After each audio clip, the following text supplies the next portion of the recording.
Archidiócesis de Lyon, dentro de un ciclo de conferencias dedicado a San Ireneo, nos pidió a Madre Verónica y a mí un testimonio a dos voces sobre la relación entre el nacimiento del nuevo instituto religioso de vida consagrada contemplativa Jesu Communio y San Ireneo de Lyon, entre una forma de vida religiosa aprobada por la Iglesia en el siglo XXI y un obispo de Lyon del siglo II.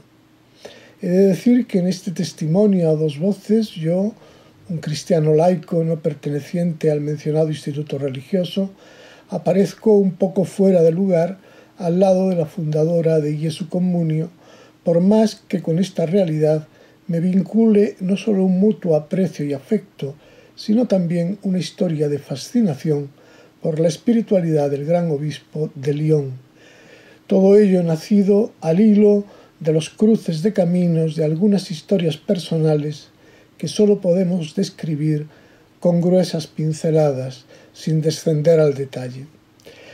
Pero la mirada cristiana sobre los acontecimientos intuye la presencia de unas manos que tejen la historia sin prescindir del hilo de nuestra libertad.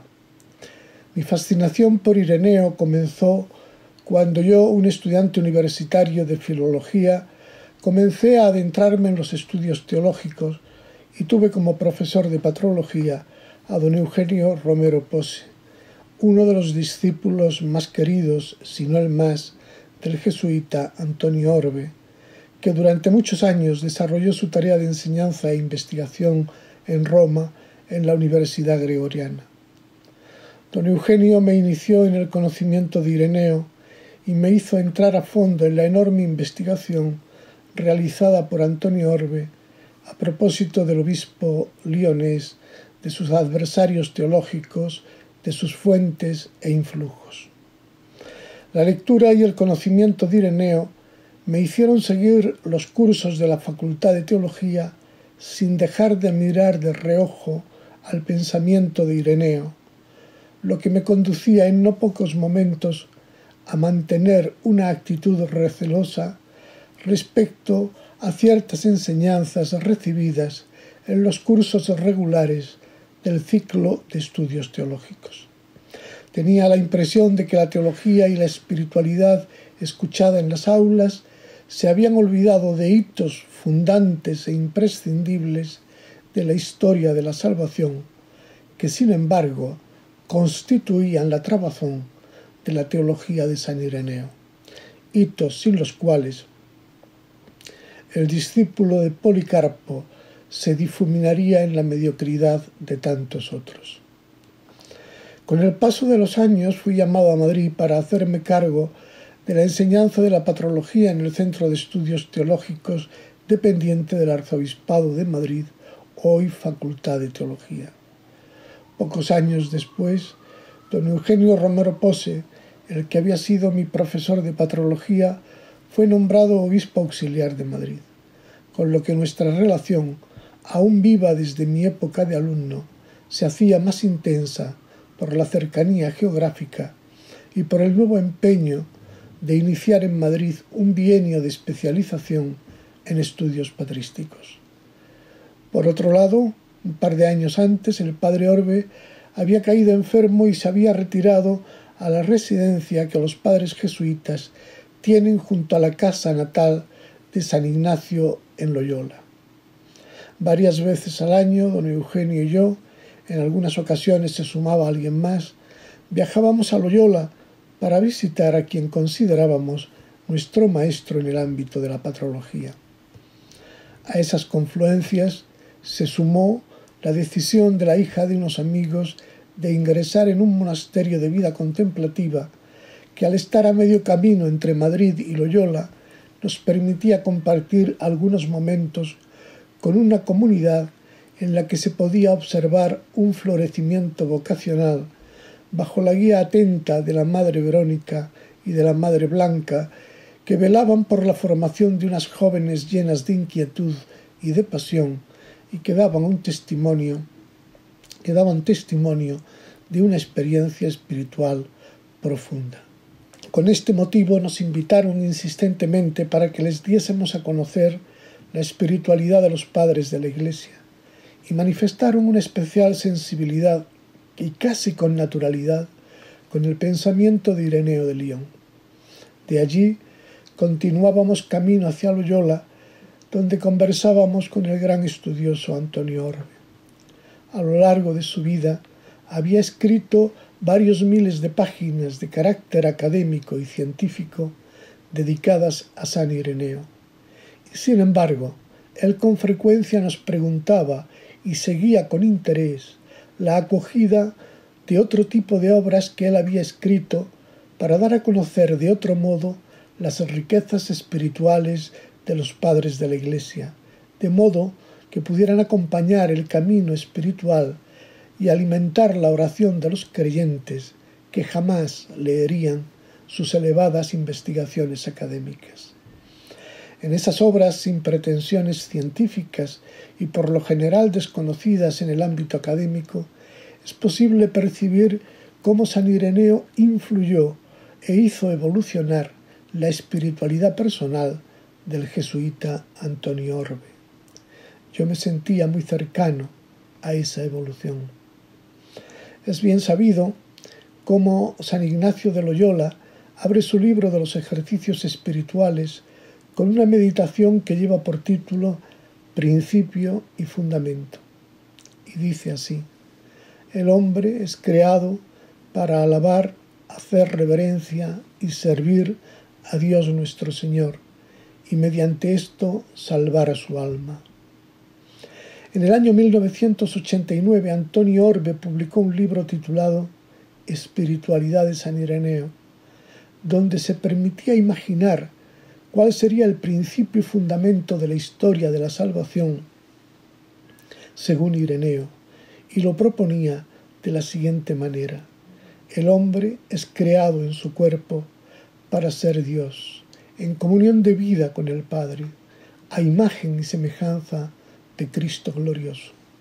O de otra manera, Dios ha creado al hombre con un cuerpo para hacerse su servidor a lo largo de la historia de la salvación y hacerlo portador de sus bienes y de su gloria. Las reiteradas visitas al Padre Orbe nos permitieron conocer cada vez mejor a aquella comunidad de religiosas contemplativas que convertían su existencia en una acción de gracias, en una Eucaristía, por el bien que Dios derramaba en sus vidas, suscitando cada día más el interés y la afluencia de grupos de personas perplejas ante unos rostros resplandecientes.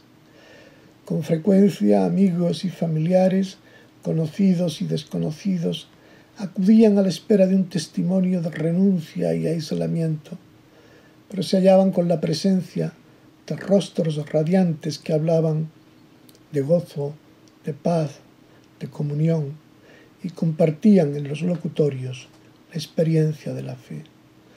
Por otro lado, aquella comunidad encontraba que las palabras y el pensamiento de Ireneo no sólo explicaban su experiencia de fe, sino que las impulsaba a profundizar y a vivirla con mayor plenitud. Asumían con naturalidad la visión de la historia de la salvación que en el siglo II había desarrollado el obispo de Lyon. Considero un privilegio haber podido acompañar a las hermanas de Jesu Comunio en ese camino, porque no he sido yo quien las ha enriquecido a ellas con mi fascinación y mis conocimientos del santo obispo de Lyon. Por el contrario, el modo en que ellas viven la fe ha fortalecido mi firme convicción de la fuerza y belleza de la fe tal como la explicaba Ireneo. ¿Cuántas veces he escuchado a presbíteros y seminaristas decir: la teología de Ireneo es muy bella, pero no sirve para vivir? Y detrás de esa expresión yo adivinaba una afirmación más terrible: la cruz y el sufrimiento son más fuertes que la gloria de Cristo resucitado, gloria que en todo caso habrá que dejar para el otro mundo. Hay quienes prefieren, en lugar de una vida en continua acción de gracias y entregada dócilmente a las manos de Dios, la figura del héroe conquistador de metas y altos propósitos, capaz de ingentes sacrificios, campeón de proezas que hagan valer su testimonio de fe. La afirmación de Ireneo, según la cual la gloria de Dios es el hombre viviente, el hombre que vive, y la vida del hombre es la visión de Dios, la postergaban a frase retórica para pomposas conferencias, pero no acababan de ver su relación con la vida de fe que los cristianos hemos de afrontar cada día, en un mundo donde las huellas del mal, del odio, del rencor, de la violencia, de la ambición, de la envidia, de la soberbia, inundan y parecen devastar incluso la esperanza. Y frente a todo ello, la experiencia espiritual de las hermanas de Jesu Comunio se alzaba como estandarte que proclama: la gloria de Dios es el hombre viviente, el hombre que vive, y la vida del hombre es la visión de Dios. Las hermanas de Jesu Comunio acogían con naturalidad los postulados teológicos y espirituales de Ireneo, que sin embargo les costaba tanto no ya asumir, sino tolerar a otros. Las constituciones de Jesu Comunio, su plan de formación y la misma liturgia de sus profesiones temporales y perpetuas evidencian las huellas de la arquitectura teológica de San Ireneo. No me parece exagerar si afirmo que a través de ellas se podría esbozar todo un curso sobre el pensamiento del obispo de Lyon. Pero en atención al espacio limitado que se me ha concedido, me centraré en uno de los ejes en que la espiritualidad de Jesu Comunio comulga con la de San Ireneo: vivir de la unción. Soy consciente de que para buena parte de los cristianos esa afirmación apenas les diga nada, o incluso pueda originar explicaciones que nada tienen que ver con lo que Ireneo pensaba al afirmar que los hombres son salvados participando de la sobreabundancia de la unción de Cristo. Pocos, como San Ireneo, han sido capaces de profundizar en la idea que tantos siglos después ha expuesto el Concilio Vaticano II.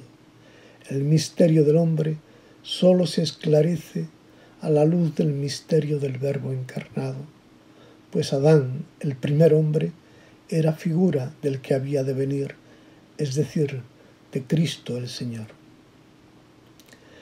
No quiero insistir en asuntos que considero suficientemente tratados y desarrollados en las sesiones anteriores, por lo que abrevio las consideraciones en torno a esta idea.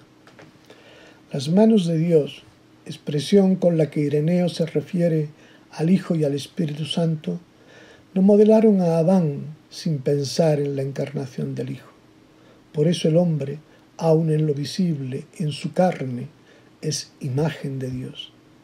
Afirma Ireneo que en los tiempos pasados se decía que el hombre había sido hecho a imagen de Dios, pero no se podía ver, porque todavía era invisible el Verbo, a cuya imagen había sido hecho el hombre.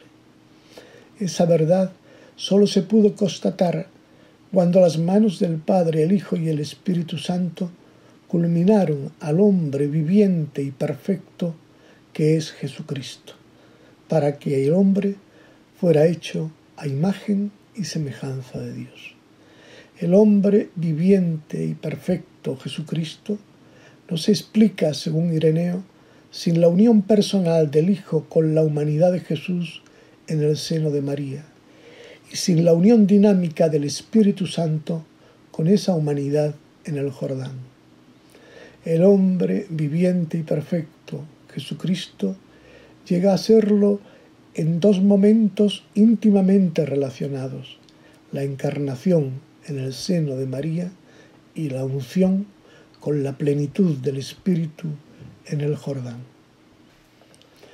El Hijo de Dios, afirma Ireneo, por su amor sin medida, se hizo lo que nosotros, para hacernos perfectos con la perfección de Él. El barro humano no puede conocer con sus fuerzas la intimidad de Dios. Por eso el Hijo unigénito de Dios, que conoce la intimidad del Padre, se allana a la situación del hombre, se hace niño con el hombre niño, se hace carne, carne de discípulo, para levantar al hombre a la perfección del unigénito. No podíamos nosotros, escribe Ireneo, aprender las cosas de Dios mientras nuestro Maestro no se hiciese hombre. Tampoco éramos nosotros capaces de aprenderlas, a no ser viendo a nuestro Maestro y oyendo con nuestro oído su voz. El Hijo de Dios, el Verbo, puede enseñar de muchas maneras, pero el hombre, por ser carne, por su condición carnal, aprende a través de los sentidos de la carne. Ireneo enseña que el Hijo de Dios, antes de su encarnación, había enseñado a los hombres a través de la creación, de la ley, de los profetas, pero ahora, con la encarnación, la carne misma del Hijo de Dios se hace maestra de nuestra carne, para que ésta aprenda cómo se alcanza la plenitud según el designio de Dios. De María, tierra virgen, el Verbo asumió una carne verdaderamente humana, sin pecado, dispuesta a recorrer el camino hacia la plenitud.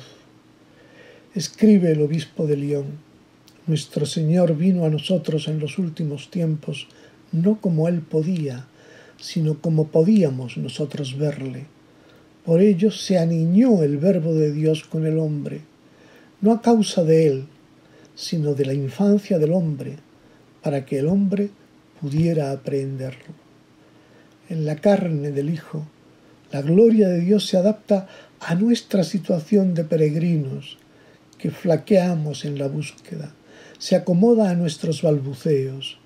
En la carne del Hijo, la gloria de Dios se traduce a nuestro modo de ser.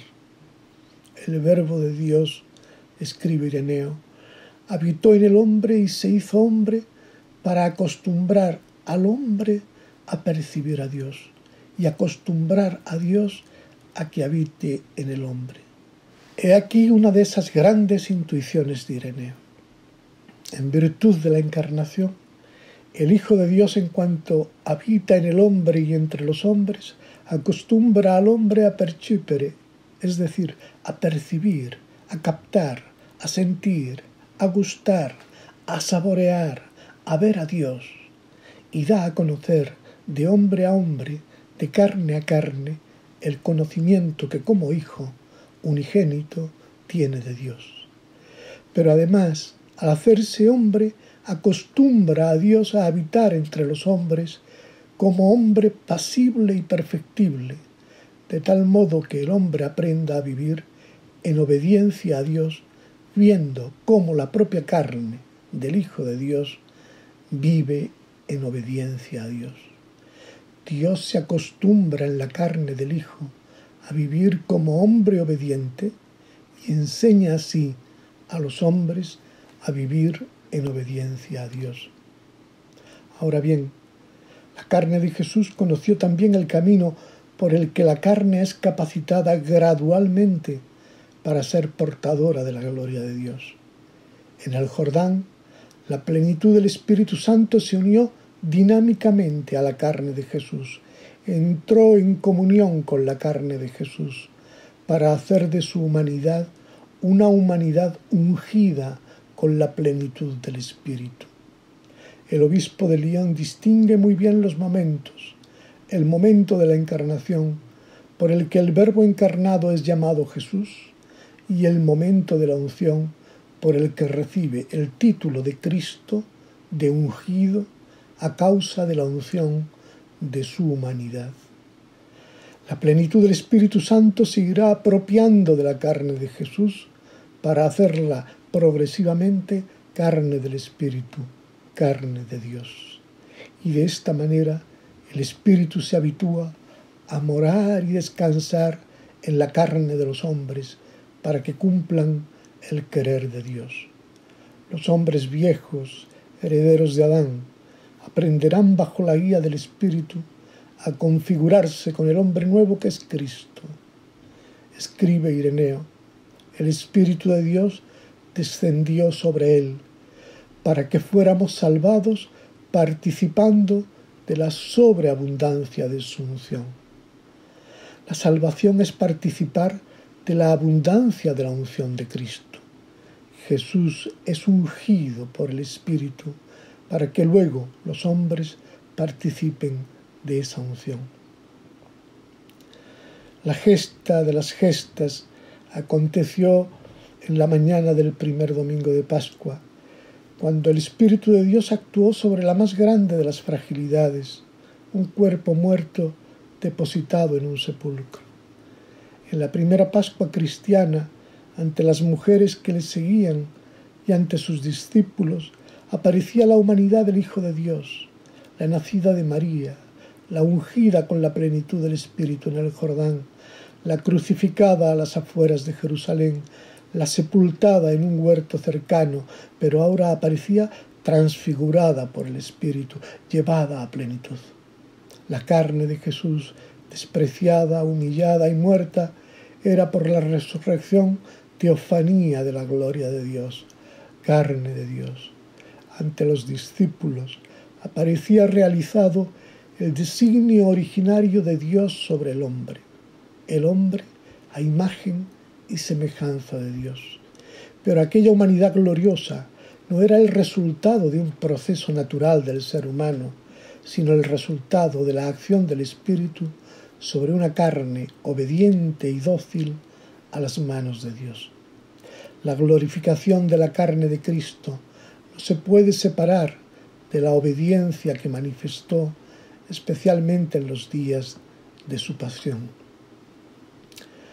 En la primera mañana de Pascua, la luz del Padre abrazó la carne muerta de Jesús para colmarla de incorruptibilidad, para mantenerla en victoria continua sobre la muerte y la corrupción, sin menoscabar su condición de criatura en carne. Pero ahora esa carne destila la gloria de Dios. Si del seno de María nació Dios hecho carne, del sepulcro se alza una carne hecha Dios, llegando a plenitud el intercambio que se inició en el seno de María, llegando a consumación los desposorios entre la carne y el Espíritu. El evangelista Juan testimonia cómo Jesús, en el último día de la fiesta de los tabernáculos, había dicho: si alguno tiene sed, venga a mí, y beba el que crea en mí. De su seno correrán ríos de agua viva.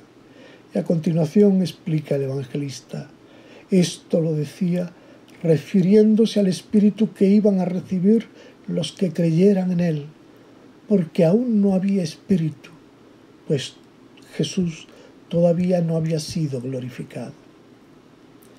Las palabras de Juan, Ireneo las explicita de esta manera: solo Cristo glorioso puede derramar el Espíritu que nos hace hijos de Dios en la humanidad de Jesús. El Espíritu que había ungido y bajado en plenitud sobre la carne de Jesús en el Jordán. El Espíritu que se fue apropiando su carne. El Espíritu que en la carne de Jesús se había habituado a vivir en el hombre y entre los hombres, se derrama en Pentecostés sobre la humanidad. Y con ese Espíritu llegan a los hombres los aromas filiales de la carne de Jesús para convertir la carne de cada creyente en hijo de Dios, y toda carne pueda clamar con Jesús: Abba, Padre. El hombre es así introducido en la vida filial de la carne de Jesús. Lo configura con la humanidad de Jesús y va dibujando en él los rasgos de Cristo, del ungido. El don del Espíritu dilata el corazón del creyente para que ame más, y de esta manera el don del Espíritu aparece como una anticipación, como arras, realidad y promesa de la gloria que un día acogerá. Lo que el bautismo del Jordán para Jesús viene a ser el envío del Espíritu a los discípulos en Pentecostés. Es el Espíritu destinado a introducir todos los pueblos en la novedad de vida de la carne de Jesús. Enseña Ireneo que el Señor prometió el Espíritu que nos haría armonía con Dios. Una multitud de granos de trigo no es una masa ni un pan, sino un puñado más o menos grande de granos de trigo. De la misma manera, los hombres tampoco pueden llegar a ser una unidad en Cristo, tampoco pueden configurar un cuerpo con Cristo sin el agua venida del cielo, sin el Espíritu Santo. El Espíritu realiza la unidad eclesial y hace que la Iglesia sea fecunda, portadora de fruto, pero todo ello sería imposible si el Espíritu no adecua el hombre a Dios, si el Espíritu no nos hace armonía con Dios, que es uno y fecundo. El Espíritu de Pentecostés no recrea al hombre como individuo aislado, sino como miembro de un cuerpo, como comunión, como cuerpo eclesial. Dice Ireneo que así como el soplo de vida fue comunicado al hombre modelado del barro, a la Iglesia se le ha confiado el don de Dios para que todos sus miembros lo reciban y sean vivificados. Y en ella, en la Iglesia, ha sido depositada la comunión de Cristo, communicatio Christi, es decir, el Espíritu Santo, que es arras de incorruptibilidad, confirmación de nuestra fe y escalera de nuestra ascensión a Dios. Vivir la comunión de Cristo es vivir del Espíritu Santo, que aunque más grande que ella, en la Iglesia ha sido depositado, y de esta communicatio Christi, de la unción de Jesús, las hermanas de Jesu Communio quieren ser un testimonio de vida en medio de nuestro mundo. El año pasado, más de 20.000 personas, la mayoría jóvenes, pasaron por las 2 casas de Jesu Communio para compartir la fe y los sacramentos. No faltan los que se acercan por primera vez a la fe, y son muchos los que vuelven a una vida de fe y sacramental abandonada. Y en los últimos años estamos asistiendo en España a la formación de grupos parroquiales y también de grupos de seminaristas que se reúnen semanalmente para reflexionar y traducir en la vida la lectura que San Ireneo, obispo de Lyon, hizo del Evangelio. Dice Jesús: os he destinado para que vayáis y deis fruto. Ireneo sigue dando fruto, y un fruto muy abundante.